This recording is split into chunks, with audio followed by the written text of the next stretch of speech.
Hey folks, Matt from artoftheimage.com. I have a comment here from Raymond1234ABC. That's their YouTube username.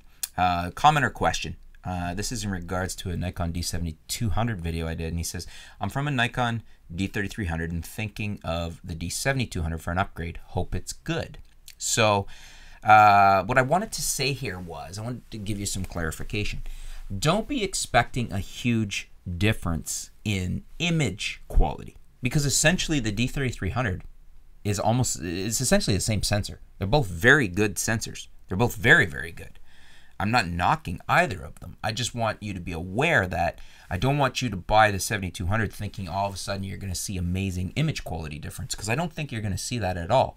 What you're going to get with the 7200 is a much more amazing shooting experience. And by that I mean more professional body. I mean, you've essentially got a pro layout for controls, dual command dials. It's essentially more of a professional body in the 7200. The 3300 is a nice little body, but it's their lowest in the line. It's an amateur hobbyist camera. It doesn't have dual command dials. It doesn't have lots of things. It has less dedicated buttons. It has a less advanced autofocus system. So the autofocus system in the D7200 is going to be much faster and more accurate. Actually, it was the flagship until just recently. So it's a very, very, very much more advanced autofocus system than the D3300. So there's a lot of reasons to buy the 7200 over the D3300, but image quality is not one of them. I just want to clarify that. Your shooting experience, the ability to get shots you couldn't have got because of the autofocus system, just the pure usability of the dual command dials and the more dedicated buttons, better buffer depth for faster shooting, frames per second, lots and lots of reasons to buy the 7200 over the 33. But the sensor is essentially the same. So don't buy the 7200 thinking you're going to get a huge boost in image quality. You will. There's a lot of shots you'll get that you couldn't have got with the 3300, and you'll just like the experience of that body a lot better. I would always much prefer that body over the 3300.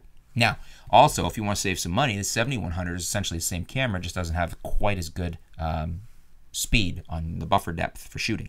So if that's not an issue for you, if you're not doing a lot of wildlife or sports, you might want to consider the 7100 at a better price. But I just wanted to clarify that for you. What do you guys think? Do you agree with me there that the 7200 is essentially just your shooting experience?